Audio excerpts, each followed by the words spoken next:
और सीधा आपको श्रीनगर लिए चलते हैं। केंद्रीय रक्षा मंत्री राजनाथ सिंह का जवानों के बीच पहुंचे, सीधा वहीं लिए चलते हैं। क्या कुछ कह रहे हैं? बहादुर जवानों, सबसे पहले आतंकवाद और आतंकवादियों से लड़ते हुए हमारे जिन बहादुर जवानों ने अपनी शहादत दी है, उनकी शहादत को मैं नमन करता हूं, उनकी मैं स्मृति को नमन करता हूं। और साथ ही पहलगाम में जो निर्दोष नागरिक आतंकवादियों के द्वारा मारे गए हैं, उनकी भी स्मृति को मैं नमन करता हूं। मैं हमारे घायल सैनिकों के साहस को भी नमन करता हूं और ईश्वर से यह प्रार्थना करता हूं कि वह जल्द से जल्द स्वस्थ हो जाएं। मेरे दोस्तों, इन विषम परिस्थिति में आप सबके बीच आज आकर मैं स्वयं को बहुत ही गौरवान्वित महसूस कर रहा हूं। हमारे प्रधानमंत्री माननीय नरेंद्र मोदी जी के कुशल नेतृत्व और मार्गदर्शन में ऑपरेशन सिंदूर के दौरान आपने जो कुछ भी किया है, उस पर पूरे देश को गर्व की अनुभूति हो रही है। मैं अभी भले ही आपका रक्षा मंत्री हूं, लेकिन उससे पहले तो मैं भारत का एक नागरिक हूं। रक्षा मंत्री के साथ साथ मैं आज भारत के नागरिक के रूप में भी आप सबके प्रति आभार व्यक्त करने के लिए यहां मौजूद हूं। पहलगाम हमले के बाद हमारे जम्मू कश्मीर की जनता ने पूरी एकजुटता के साथ और पाकिस्तान और साथ ही साथ आतंकवादियों के प्रति जिस प्रकार से अपने गुस्से का इजहार किया है, मैं जम्मू कश्मीर की जनता का भी अभिनंदन करता हूं। मेरे साथियों, आपकी उस ऊर्जा को महसूस करने आया हूं जिसने दुश्मनों को नष्ट नाबूद कर दिया है। आपने जिस तरीके से सीमा के उस पार पाकिस्तान की चौकियों और बंकरों को आपने ध्वस्त किया, दुश्मन मैं समझता हूं उसे कभी भूल नहीं सकता। आपने देखा होगा कि आमतौर पर लोग जोश में होश खो देते हैं, लेकिन आपने जोश भी रखा, होश भी रखा और सूझबूझ के साथ दुश्मनों के ठिकानों को आपने बर्बाद किया है। आज मैं यहां रक्षा मंत्री के साथ साथ एक मैसेंजर के रूप में भी आप सबके सामने मौजूद हूं। पूरे देश की शुभकामनाएं, उनकी प्रार्थनाएं और उनकी कृतज्ञता को लेकर आप सबके बीच यहां मैं मौजूद हूं। एक तरह से आप समझिए कि मैं एक डाकिया बनकर आपके बीच आया हूं और देशवासियों का संदेश लाया हूं। संदेश यह है कि हमें हमारी सेनाओं पर गर्व है। साथियों, ऑपरेशन सिंदूर सिर्फ एक ऑपरेशन का नाम भर नहीं है, बल्कि यह एक हमारी प्रतिबद्धता है, यह हमारा एक कमिटमेंट है। एक ऐसी प्रतिबद्धता जिसमें भारत ने दिखा दिया कि हम सिर्फ डिफेंस नहीं करते हैं, जब वक्त आता है तो हम कठोर निर्णय भी लेते हैं और कठोर कार्रवाई भी करते हैं। यह ऑपरेशन उस एक एक जवान की आंखों में देखा गया सपना था कि हर आतंकी ठिकाना, चाहे वह घाटियों में छुपा हो या बंकरों में दबा हो, हम वहां पहुंचेंगे और दुश्मन की छाती चीरकर हम उन आतंकी ठिकानों को खत्म करके ही हम वापस लौटेंगे। मेरे साथियों, ऑपरेशन सिंदूर आतंकवाद के खिलाफ भारत द्वारा चलाई गई अब तक के इतिहास की मैं मानता हूं यह सबसे बड़ी कार्रवाई है। 35-40 वर्षों से भारत सरहद पार से चलाई जा रही आतंकवाद का सामना कर रहा है। आज भारत ने पूरी दुनिया को यह साफ कर दिया है, यह स्पष्ट कर दिया है कि आतंकवाद के खिलाफ हम किसी भी हद तक जा सकते हैं। साथियों, आतंकवादियों ने पहलगाम में आतंकवादी घटना को अंजाम देकर भारत के मस्तक पर चोट पहुंचाने की कोशिश की है। भारत की सामाजिक एकता को तोड़ने का भी प्रयास किया गया है। उन्होंने भारत के माथे पर वार किया, हमने उनकी छाती पर वार किया है और छाती पर घाव किया है। पाकिस्तान के जख्मों का इलाज इसी बात में है कि वह भारत विरोधी और आतंकवादी संगठनों को पनाह देना बंद करे और अपनी जमीन का इस्तेमाल भारत के खिलाफ किसी भी सूरत में ना होने दे। साथियों, आपको याद होगा कि लगभग 21 साल पहले स्वर्गीय अटल बिहारी वाजपेयी जी के सामने इसी पाकिस्तान ने इस्लामाबाद में डिक्लेरेशन किया था कि अब उनकी धरती से आतंकवाद एक्सपोर्ट नहीं किया जाएगा। मगर पाकिस्तान ने भारत को धोखा दिया है, पाकिस्तान ने भारत को छला है और आज भी वह धोखा दे रहा है। इसका खामियाजा अब उसको भारी कीमत करके भुगतना पड़ा है और यह कीमत, यदि आतंकवादी वारदातें चलती रही तो लगातार यह बढ़ने ही वाली है। हमारे प्रधानमंत्री श्री नरेंद्र मोदी जी ने दो टूक शब्दों में आतंकवाद के खिलाफ भारत की नीति को रीडिफाइन कर दिया है, इसे परिभाषित कर दिया है, जो यह कहती है कि हिंदुस्तान की सरजमी पर किया गया कोई भी आतंकी हमला एक एक्ट ऑफ वार माना जाएगा। दोनों देशों में जो अंडरस्टैंडिंग बनी है फिलहाल वह इसी बात को लेकर है कि सरहद पार से कोई बेजा हरकत अब नहीं की जाएगी। अगर की गई तो बात निकलेगी तो बहुत दूर तक जाएगी। साथ ही हमारे प्रधानमंत्री ने यह भी साफ कर दिया है, आतंक और बातचीत कदापि एक साथ नहीं चलेंगे और अगर बात होगी तो आतंकवाद पर होगी और पाक ऑक्युपाइड कश्मीर पर ही होगी।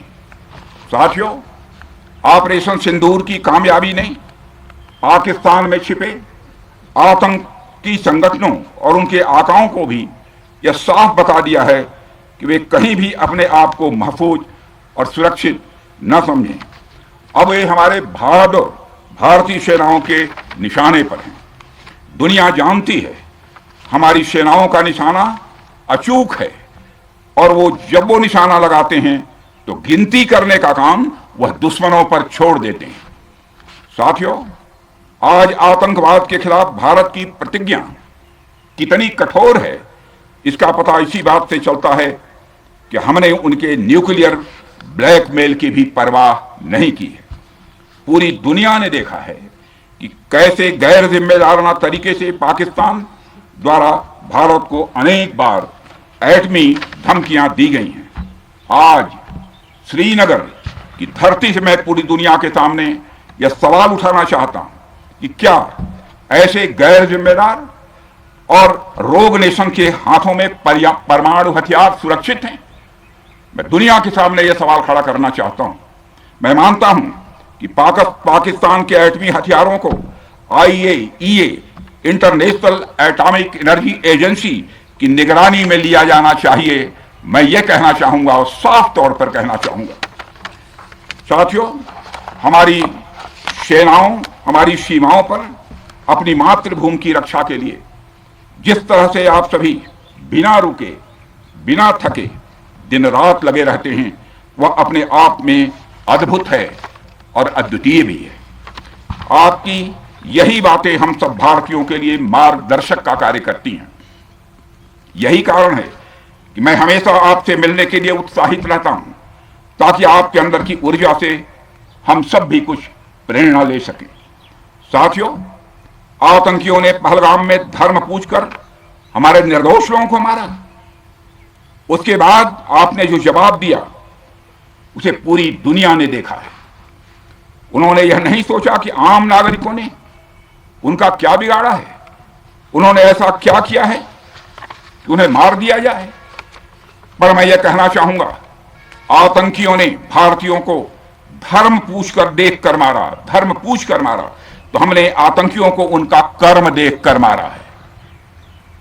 उन्होंने धर्म देखकर बेगुनाहों की जान ली, यह पाकिस्तान का कर्म था। हमने कर्म देखकर उनका खात्मा किया, यह हमारा भारतीय धर्म है। एक रक्षा मंत्री के रूप में मुझे आप सबको बेहद नजदीक से वर्षों से जानने का और समझने का अवसर मिला है। मैं आपके साहस और पराक्रम को तो जानता ही हूं, साथ ही साथ पहलगाम जैसी घटना के प्रति आपके गुस्से को भी मैं अच्छी तरह जानता हूं। साथियों, मुझे पता है कि पहलगाम के बाद आपके अंदर गुस्सा था, पूरे देश के अंदर गुस्सा था। मुझे पता है कैसा महसूस होता है जब धमनियों में बह रहा रक्त बेकाबू होने लगे, और मुझे इस बात की खुशी भी है कि आपने अपने गुस्से को सही दिशा देते हुए बड़ी बहादुरी और सूझबूझ के साथ पहलगाम का बदला लिया है। रही बात पाकिस्तान की, तो उसकी बात ही क्या करूं आपसे। वह देश तो मांगते मांगते अपनी जहालत से एक ऐसी हालात में आ गया है कि उसके बारे में यह भी कहा जा सकता है कि पाकिस्तान जहां भी खड़ा होता है वहीं से मांगने वालों की लाइन प्रारंभ हो जाती है। अभी आपने सुना ही होगा कैसे वह फिर एक बार इंटरनेशनल मॉनेटरी फंड IMF के पास कर्ज मांगने गया। वहीं दूसरी तरफ हमारा देश है कि हम आज उन देशों की श्रेणी में आते हैं जो IMF को फंड देते हैं ताकि IMF गरीब देशों को कर्ज दे सके। ऐसी स्थिति में हमारा यह भारत है। रामचरितमानस में स्वामी तुलसीदास जी ने लिखा है, जहां सुमतितः संपत्ति नाना, जहां कुमतितः विपत्ति निदाना। यानी जहां सुमति होती है, अच्छी नीतियां होती हैं, वहां सुख और समृद्धि होती है, और जहां कुमति होती है, बुरी मति होती है, केवल दूसरों के हित की भावना होती है, वहां तरह तरह की विपत्तियां स्वाभाविक रूप से आती ही हैं। पाकिस्तान जिसका जीता जागता यह उदाहरण है। साथियों, भारत के बारे में पूरी दुनिया यह बात जानती है कि हमने हमेशा शांति को प्राथमिकता दी है। हम आमतौर पर युद्ध के समर्थक कभी नहीं रहे, लेकिन स्थितियां जब इतनी विकट हो जाएं, जब देश की संप्रभुता पर आक्रमण होने लगे, तो जवाब देना यह आवश्यक हो जाता है। राष्ट्र कवि रामधारी सिंह दिनकर जी की पंक्तियां आपके सामने रखना चाहूंगा। रुग्ण होना चाहता कोई नहीं, रुग्ण होना चाहता कोई नहीं, रोग लेकिन आ गया जब पास हो तिक्त औषधि, कड़वी औषधि। तिक्त औषधि के सिवा उपचार क्या, शमित होगा वह नहीं मिष्ठान्न से। यानी कोई बीमारी अगर लग जाए वह मिठाई से दूर नहीं होती है, उसके लिए कड़वी दवा ही काम करती है। इसलिए आतंकवाद जैसे रोग के लिए भी ऑपरेशन सिंदूर जैसी दवा की बड़ी जरूरत हो गई थी। साथियों, पूरे देश में हमारी सेनाओं को और हमारे सैनिकों को एक सम्मान की दृष्टि से देखा जाता है। एक सशक्त राष्ट्र वही होता है जो अपनी सेनाओं को सम्मान के साथ साथ आधुनिक हथियार और साजो सामान भी दे जिसकी उसे जरूरत है। मुझे गर्व है कि आज प्रधानमंत्री जी के नेतृत्व में सरकार हमारी सेनाओं के लिए यह सब सारा काम कर रही है। हमने यह सुनिश्चित किया है कि हमारी सेनाएं हर परिस्थिति के लिए तैयार रहें। और मैं यहां पर army chief general Upendra Dwivedi ji को भी बधाई देना चाहता हूं, क्योंकि बार बार मेरी चर्चा होती रही है और बार बार मैं यह पूछता हूं कि जो भी आवश्यकताएं हैं उन आवश्यकताओं को पूरा करने के लिए हम पूरी तरह से तैयार हैं। और इसलिए इसके लिए हम वर्ल्ड क्लास बेहतरीन गुणवत्ता वाले साजो सामान अपनी सेनाओं को देने की कोशिश कर रहे हैं।